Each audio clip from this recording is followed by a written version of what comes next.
Greetings, folks. Welcome again to Shepherd's Voice magazine. We're very happy you could join us today on this Sabbath inside of the Feast of Tabernacles, which, God willing, you are enjoying however you can, wherever you may be. Hope you'll forgive me. I'm going to dive straight into this message. We've been through 4 parts of this. We are now at the 5th, and let's hope, the final installment of our little walk through Matthew 8. And today, as you can see down in the description there, the title of this message, it also includes Luke 8. So we're going to have a little bit of help from Luke 8 and even a little bit of reference to Mark 5 in this particular message, because it's dealing with the same particular passage about the demons that were inside of a man, or in one translation or in one book, 2 men, and these demons who were sent into the herd of pigs. This is a often referred to piece of scripture, and we're going to dive into it today because it does have a lot to do with the interacting with Jesus Christ. So the last time I was with you folks, it was on atonement, and we looked at the transformative power and ability in the word of Jesus Christ and how he brought even the elements in line with where he was at, rebuking the storm, but not before correcting the disciples' lack of faith and addressing the fear that they had. Noting that he had been at peace and had been sleeping while they were in that boat, and he was not fearful. And we showed that it was this fact that he was at peace in his faith, that this should have brought his disciples in line with where he was at and what his thinking was, and they should have been at peace too, exhibiting their faith. But of course that was corrected. But we went through that last time. So today we're going to begin by reading the next section in Matthew.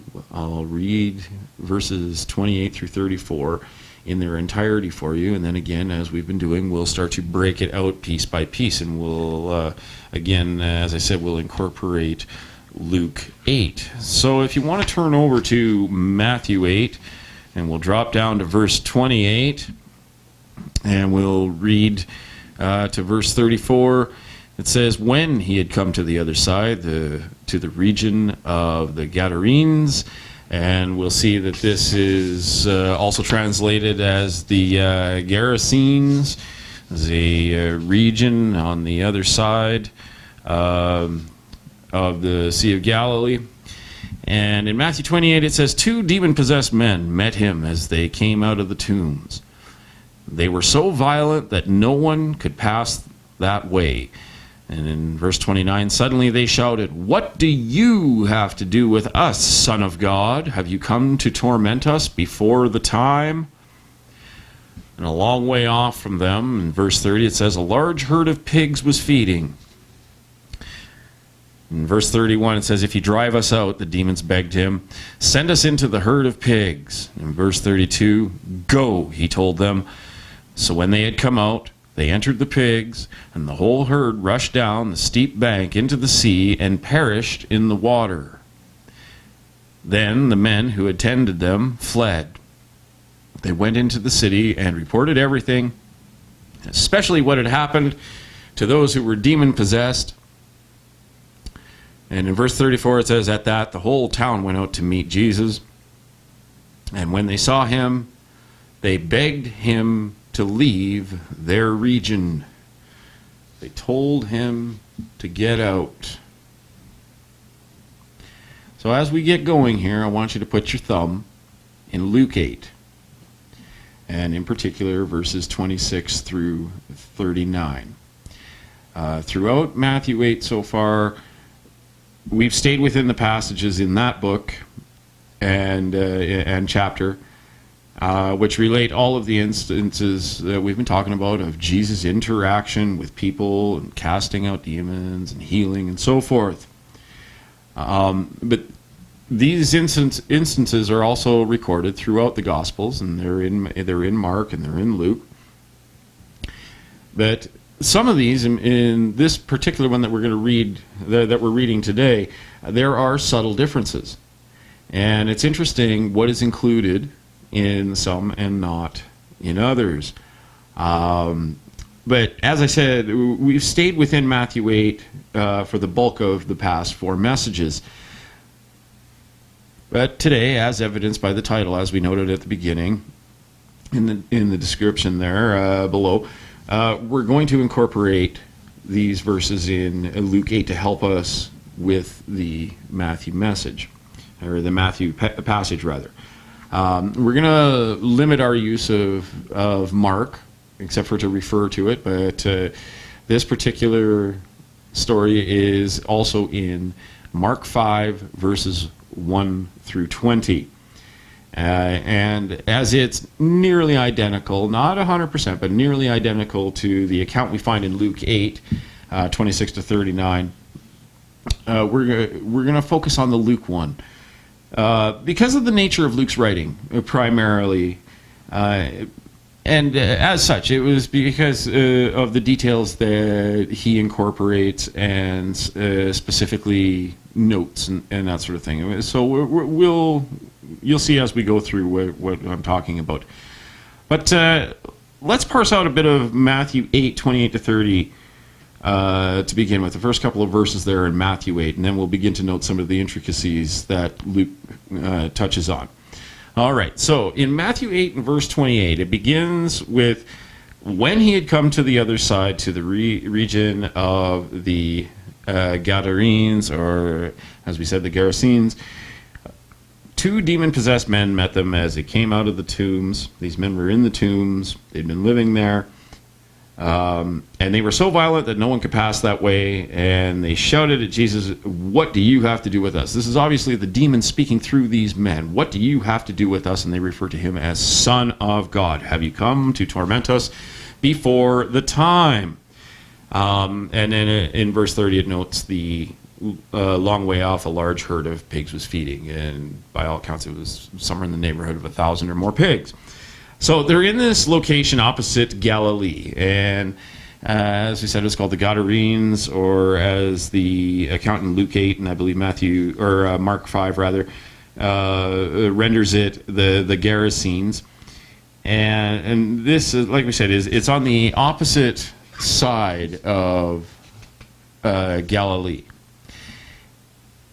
So the account we're reading here in Matthew refers to 2 demon-possessed men, and gets right to the point in terms of the demons speaking with Jesus. There's not a whole lot of build-up or backdrop incorporated in the Matthew account.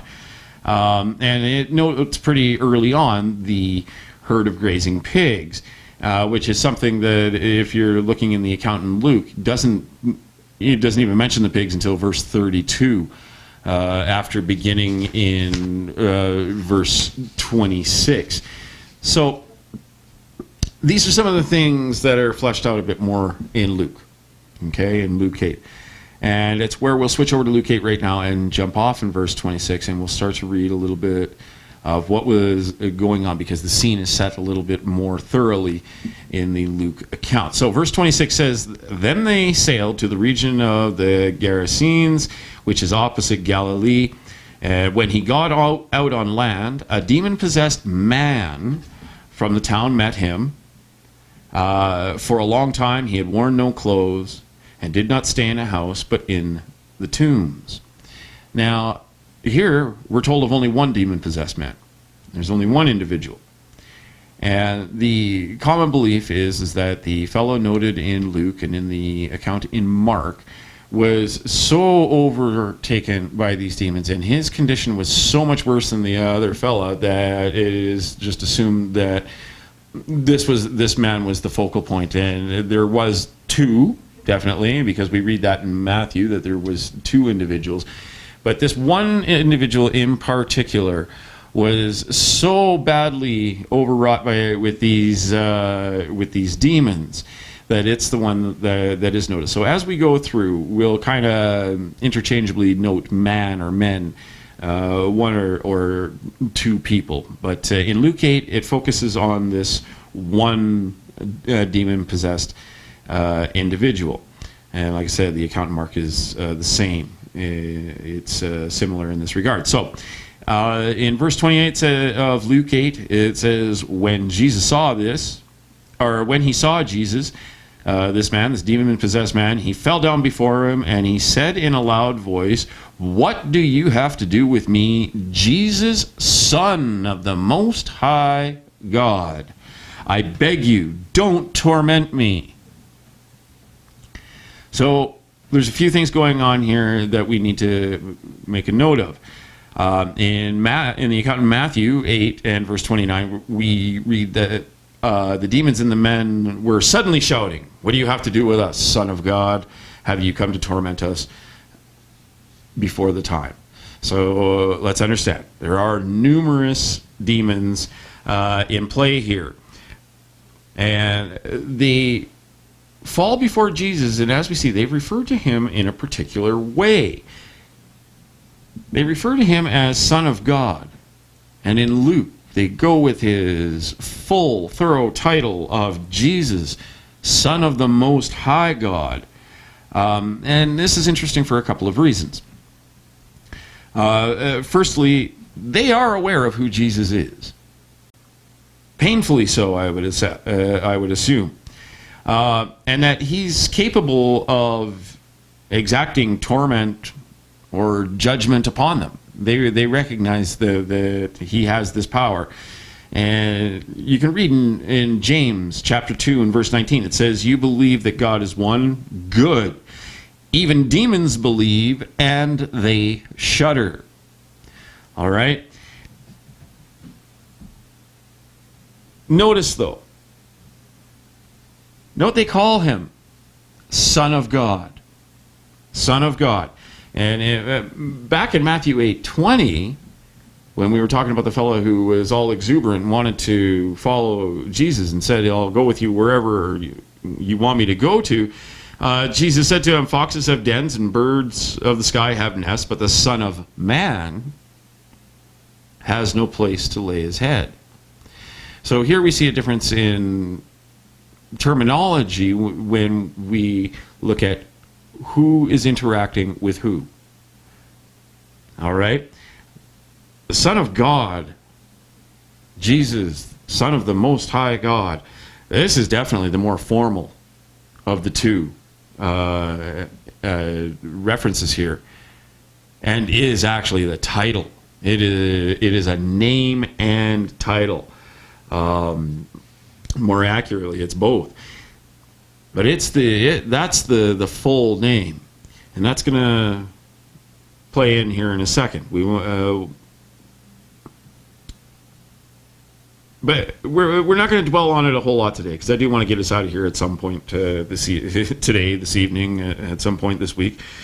I don't want to dwell on it too deeply. However, we have to note that the use of names and titles in this context has everything to do with to whom it is that Jesus is directing his attention and his judgment, and his authority. All right? He's referring to himself, to his disciples and the people and his followers and his believers, the Son of Man. But here, as he's dealing with the spiritual realm, and he's dealing with this demon inside this man, they are referring to him by title, Son of God. Son of God. So it has a lot to do with who's being dealt with and who's being judged and so forth.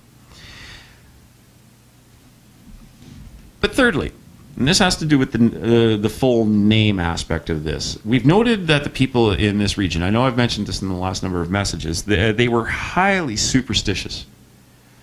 They were terribly superstitious. And it didn't matter who it was, Jew, Roman, Greek, it really didn't matter. Superstitious thinking was pervasive.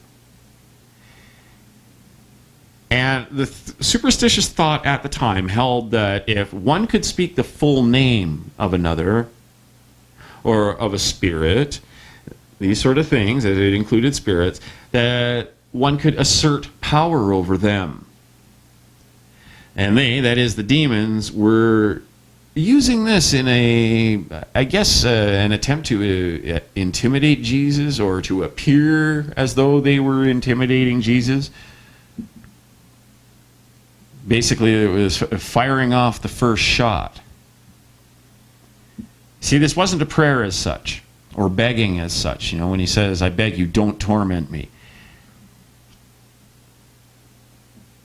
And as we'll see later, when they beg, don't send us into the abyss or outer darkness. You see, I think the tone is a lot more confrontational as it's written more in the Matthew account. We can kind of get more of the confrontational tone there, where it says, suddenly they shouted, "What do you have to do with us, Son of God? Have you come to torment us before the time?" You see, we don't know it just yet in the Luke account as we're reading through. But those who owned or tended the pigs, they saw what was going on. And there were those that were traveling with Jesus. And these demons were doing damage, as we'll see. And they wanted to continue to do so. So we can kind of understand that though they were aware of who Jesus was and what his title is and what their judgment and sentence ultimately looks like, especially to them, when they're speaking to him, begging and praying, if you will, there is no repentance in them. It's not the kind of interaction with Christ that they're having. It's not the same as the kind of interaction that we have when we beg for things like mercy and revelation, and we come in prayer. You see, they're not begging for mercy. Actually, they're kind of taunting Jesus to a degree. And as we'll read next, Jesus has already commanded them to come out. So we have to look at this as it's happening in a little bit wider time frame than just kind of this chop, this all happened in 15 minutes. I don't think that's quite the case.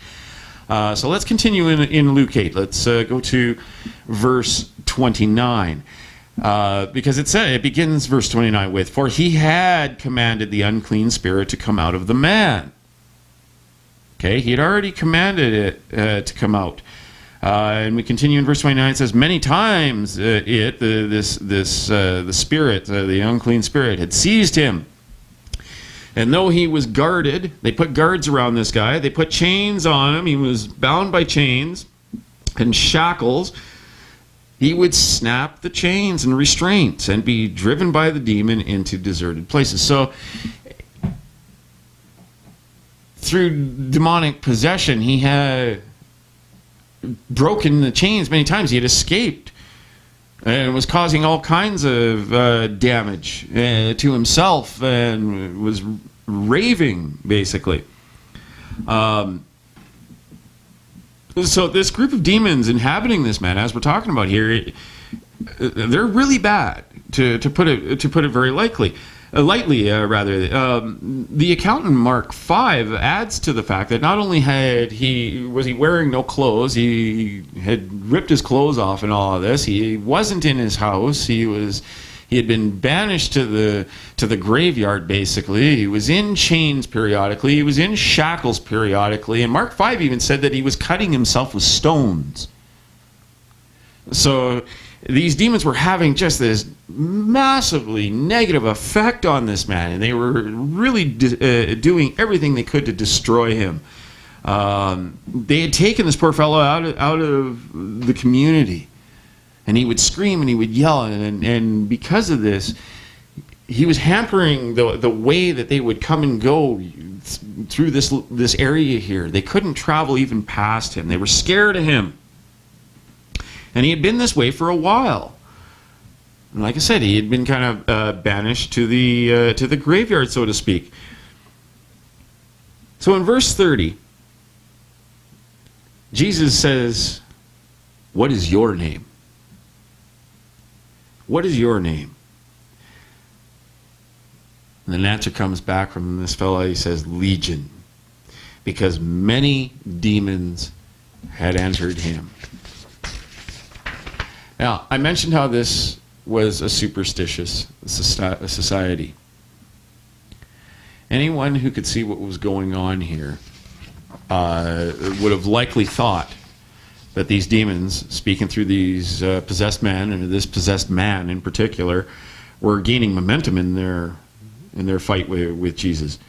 And in this exchange, and had perhaps put one over on this prophet who had come out of the boat. Well, the man spoke Jesus' full title, Son of God. And don't forget that. Because here Jesus flips the script somewhat and begins to assert his authority and his power.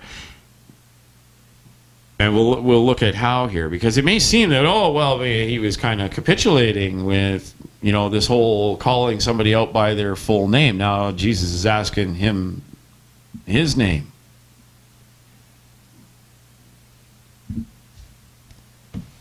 But note how he had already commanded the demons to come out. Yet everybody's still involved in this same exchange. So obviously they resisted. They had mounted some sort of an argument here.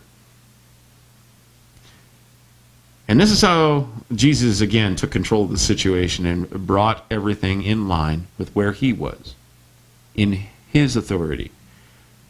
See, verse 30 notes Jesus asking the man for his name, and the demons answered, Legion. Jesus wasn't buying into some sort of superstitious thought or giving into the terms, of terms of engagement, let's call it that, with these demons. That wasn't the case. Note that the name was given, the name given was Legion, because of the number of demons that this fella had tormenting him. Now, perhaps trying to intimidate Jesus, and I know you say that futile, right? Well, yes, but that doesn't stop the demonic realm from acting, even if it's a futile measure. Perhaps they were trying to intimidate Jesus by the number of demons that were in there. But that notwithstanding, it wasn't a name. Legion was not actually a name, as in the name of an individual, which is something that Jesus could have demanded. However, he did not, because he recognized it for what it was. This was an evasive answer, and it was meant to be threatening. And Jesus saw this. It's interesting. I don't know if this fella had exactly 6,000 demons in him, but a Roman legion typically consisted of 6,000 soldiers. So I think just for perspective, we get this name, and we see this as just an infestation of demon activity in this fella. And this calling themselves Legion when asked for their name was an act of defiance in the face of Jesus Christ. And it was meant to say that, hey, we're here and we're willing to fight. We're ready to fight. We're going to do what it takes to discredit you. And that seems to be the modus operandi for the demon realm and for anything that comes from Satan, is to discredit or deface the image of God. So as I said, when we read of these demons interacting and speaking with Jesus, begging or praying, if you will, it's not out of worship, it's not out of respect, and it certainly isn't out of repentance. But what do we see here? Without a full name given in any respect, Jesus asserts his authority anyway. We'll continue in verse 31. Luke 8, verse 31. And they begged him not to banish them into the abyss, or into outer darkness, which looks a lot like the final judgment for the demonic realm. So they were begging him not to banish them into the abyss. They wanted to go somewhere. They didn't want to be neutralized in that way. So in verse 32, now we see the herd of pigs. A large herd of pigs was there feeding on a hillside, and the demons begged him to permit them to enter the pigs. And as it read in Matthew 8, he said, go. One word, go. Here it says, he gave them permission. So here we are with these pigs. This is Gentile territory, so it stands to reason that the locals were farming pigs at the time. There was often some question about, the territory and that these pigs shouldn't have been there, but that's challenged by everything that we can read in these accounts here, because it talks very clearly about them, they who owned the pigs or tended the pigs. So those pigs, they were supposed to be there, and these Gentile or Greek folks, this was a part of their economy. The onlookers may have believed by now, they may have thought that Jesus wouldn't be able to grant this. They've seen now these demons challenge Jesus, calling out his name, thinking, and the thinking would be that, perhaps they could have neutralized his power, Jesus' power. And they've seen this flippant answer of the name come out. So, to their minds at the time, they were probably scoring this, at least 2-0 demons, right? But note that the demons weren't able to possess anything unless Jesus allowed it. They're begging him, put us over there. Don't do to us what we know you can. Put us over there. And this speaks to something that Jim and I have been banging on about for as long as I think we've been doing the messages on this channel. And that's that Jesus has used and uses perhaps some unexpected methods and individuals and even evil people and things, not only to teach, but to assert and expose the Father's will. And I think somewhere in there is a lesson for us, for the world we live in today. Many things, including apostate churches, the horrible things that go on in the world, are there with a purpose. All right? Let's keep that in mind. See, in verse 32 of Matthew 8, that Jesus simply said, go. He said, go. But they couldn't possess anything unless he allowed it. So when we think of these things and the nature of evil and these circumstances like we are reading of today, we always have to be aware that Jesus could be using anything and anyone to get his point across and bring us in line with where he is at. Again, I'll repeat what I've said in the last number of messages. It's a lot of this has to do with the quality of our thinking when it comes to how we consider Jesus Christ and his interaction with us on behalf of the Father. All right, so let's continue. Luke 8. We're still in Luke 8. Using Luke 8 to help us get through Matthew 8.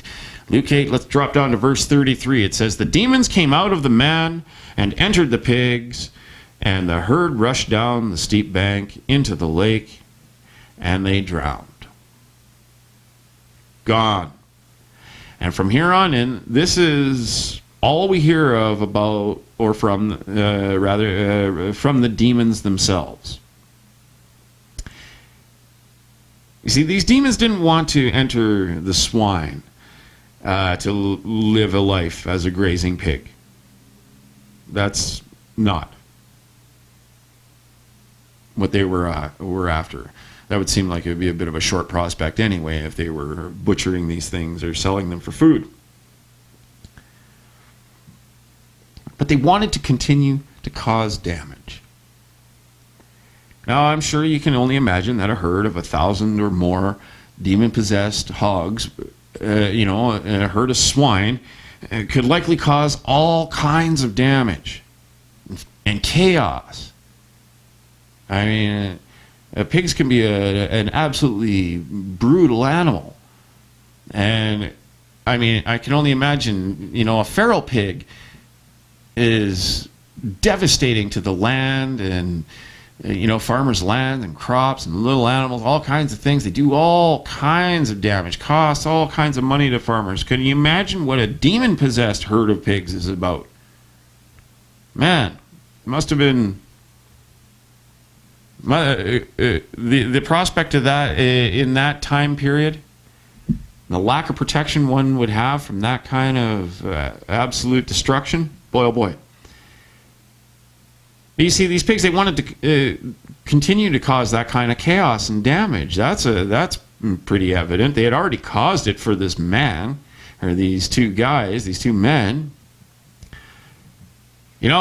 Perhaps they thought that if for whatever reason Jesus wouldn't facilitate the move of them going into the pigs, that onlookers and those who would tell others, they might not be so confident in Jesus.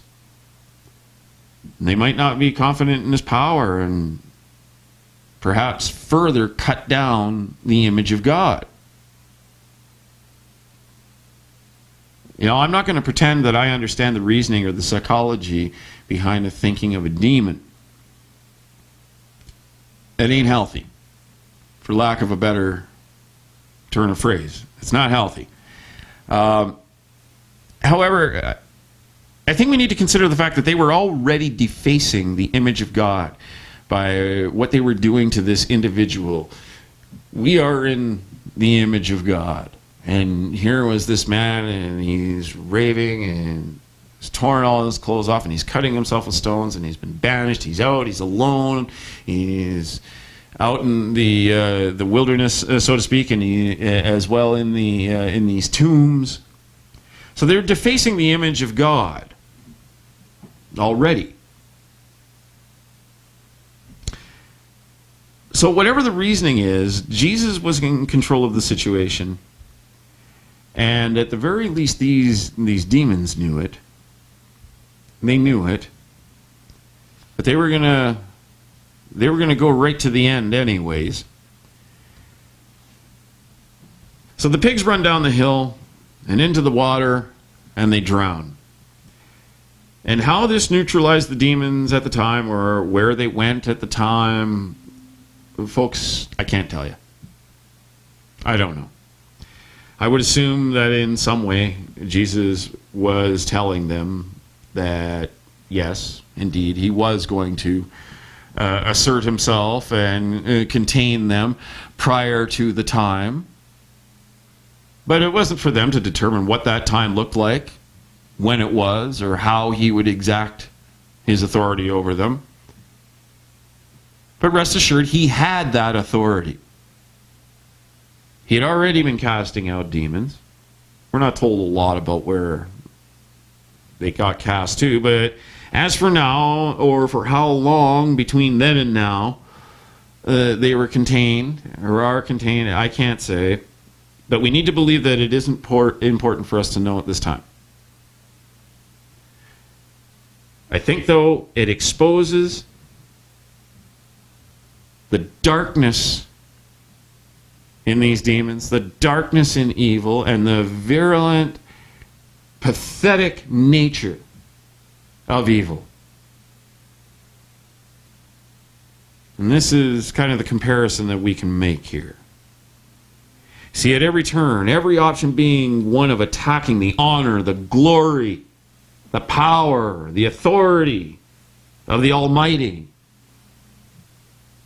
and all the while chiding the one that he sent.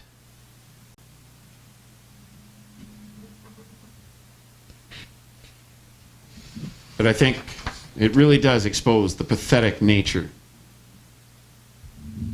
of Satan and his demons and his followers.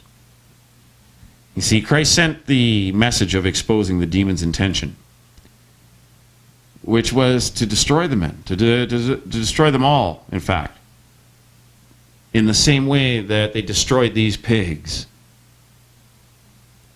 Again, it's the pathetic and destructive nature of evil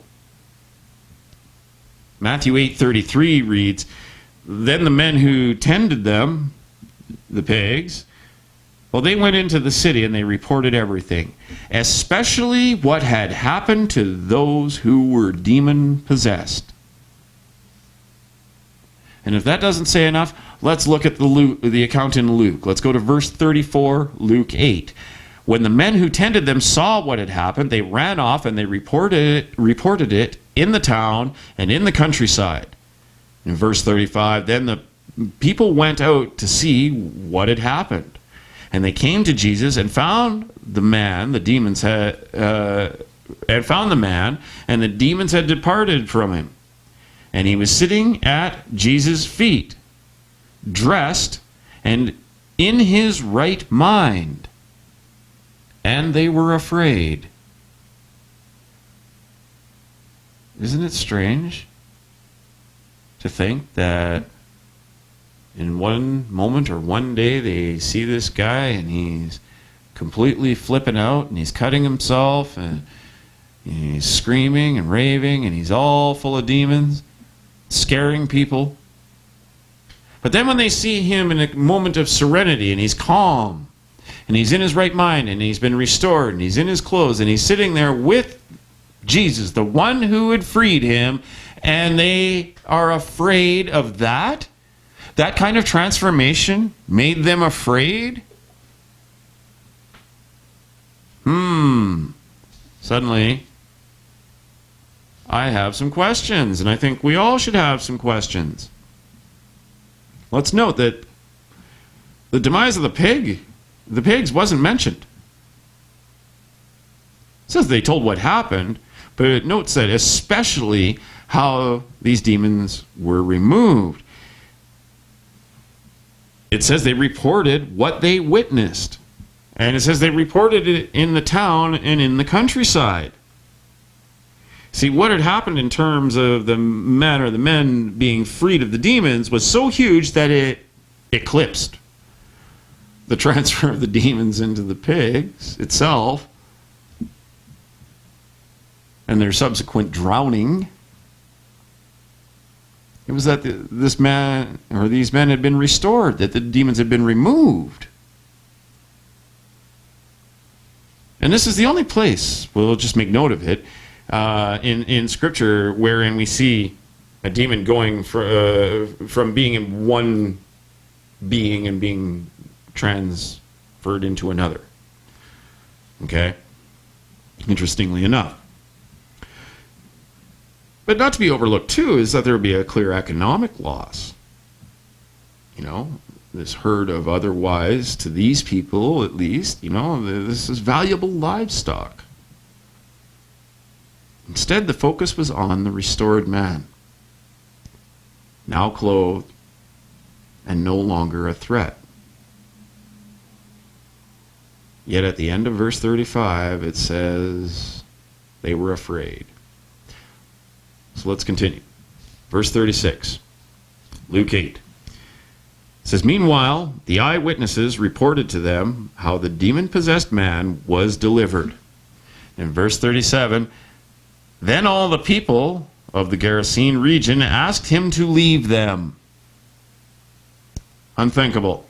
They asked him to leave them because they were gripped by great fear. Matthew 8 just says that they asked him to leave, or they begged him to leave. So getting in the boat, he returned. So he goes back. But again, we have the eyewitnesses reporting about the miracle of the possessed man being freed. But then they ask Jesus to leave. In Matthew 8, 33 and 34, it says, "Then the men who tended the pigs fled. They went into the city and reported everything, especially what had happened to those who were demon-possessed. At that, the whole town went out to meet Jesus, and when they saw him, they begged him to leave their region." So why? Why? Why would they do this? The Luke account says they were gripped by fear. Why do you think they were gripped by fear, brethren? Consider this. Their superstitious thinking had been shown to be wrong. According to their way of thinking, these demons should have overpowered Jesus, and this was getting tough for them to accept. They saw this, and this made Jesus a threat in their mind. And even though they had been shown mercy,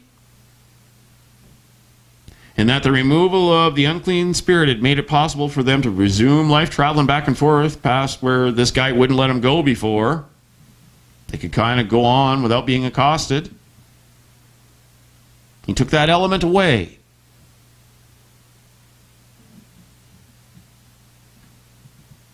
He took that element away in the face of their fearful thinking and the fearful thinking and superstitious thinking of that community. And he showed the power and the authority of the Almighty over the destructive and chaotic spirits that they were already scared of, or were scared that, could enter into their lives. Yet somehow Jesus was even more of a threat in their eyes. You see, not only had they lost whatever economic value these pigs had, which would make you think, it might get them to consider what they valued, or at least have something in mind about how little Jesus values the temporal. But he literally presented them with a bit of a conundrum, I guess, or a question at least. Because he says, here, I'll free you of a demonic burden. But what will you do when everything you know is shattered and disappears? What you believe in. They lost their property, sure. And that perhaps built a little bit of resentment. But more importantly, he had them thinking about their belief system and what kind of faith they had or were willing to expose themselves to. Now they had questions. And sometimes when we come face to face with things that make us ask questions about the deeper inner parts of ourselves, especially the dark, icky bits, we tend to push that stuff away. We resist it. And that's exactly what they did.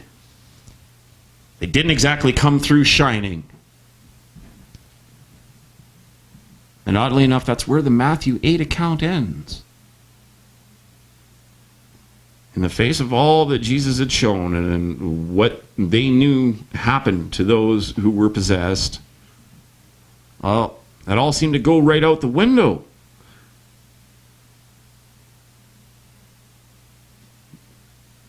They did what we would consider unthinkably ungrateful. Completely wrong-headed. They didn't want to confront these things, so they tell Jesus to leave as if he was the problem. And sadly, I think that's kind of indicative of the human condition, brethren. But we have a way out of it. And it's through that transformative power of Jesus Christ that we talked about on atonement. So for whatever reason, the Matthew account does end there with Jesus leaving and heading back. But the Mark and the Luke versions continue. And so will we. Luke 8, verses 38 and 39. 38 and 39 of Luke 8. It says, the man from whom the demons had departed, so Jesus is getting ready to go, he begged him earnestly to be with him. He wanted to stay with Jesus Christ, but Jesus sent him away. And he said in verse 39, go back to your home and tell all that God has done for you. And off he went, proclaiming throughout the town how much Jesus had done for him. Now the Mark 5 account says he began to proclaim in the Decapolis, which literally means the 10 cities on the eastern side of the Sea of Galilee, which were Greek. They were essentially Greek. there was, I'll list them off for you here. This is from Barclay. There was Scythopolis, which was the only one that was on the west side of the Jordan. There was Pella, Dion, Gerasa, Philadelphia, Gadara, Raphana, Kanata, Hippos, and Damascus. So Jesus gave this guy a lot of ground to cover all of a sudden. He didn't just send him back and send him home. Oh, just go sit there and be thankful, bud. That'll be all right. No. He gave him marching orders. Gave him a responsibility. And here we see the man most personally affected by this whole ordeal. A Gentile who had been tormented by this possession. He's now healed and wanting to be near Jesus and to go with him. So why do you suppose that Jesus said no to him? And it would seemingly be a good and healthy request. He wants to be near Jesus. He wants to stay with him. And after all, Jesus allowed the demons to go into the pigs. Why would he deny this guy? Well, consider how we've noted, again, that these folks were supremely superstitious in nature. He needed to cure something in this fella too, because there's a likelihood that he felt that if Jesus left without him, his condition might return. It's doubtful that his faith was all that strong at this point. It's coming out of something pretty serious. But if that was the case, it would make sense for Jesus to, prove for him and for all who would come in contact with him, because this guy kind of has a built-in sermon now. He can go around and talk about this for the rest of his life, conceivably. How he had been freed and restored. So it would be important for folks that would come into contact with him and interacted with him to see that he didn't deteriorate. So you see, the interaction with Jesus Christ has this far-reaching effect. It's not just an interaction with Jesus, but it's an interaction with those who would have an interaction with Jesus, brethren. So that's part of it, perhaps. Well, let's also consider how everyone but the pigs and the healed man pretty much told Jesus what to do. They were all telling him what to do. And in some instances, Jesus may have allowed them to think that they had the upper hand. Or maybe that they had dictated the terms of their engagement with Jesus. But he wasn't having it. He wasn't having it. And we've said before that Jesus will get behind what you do. Okay? However, that doesn't mean that at any time he will suspend his will.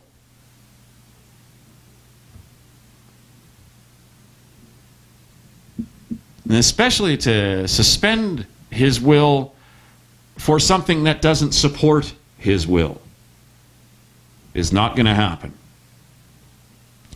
And although these people begged and basically demanded that Jesus depart, he left behind a freed man who personally experienced a miracle to deliver the personal interaction message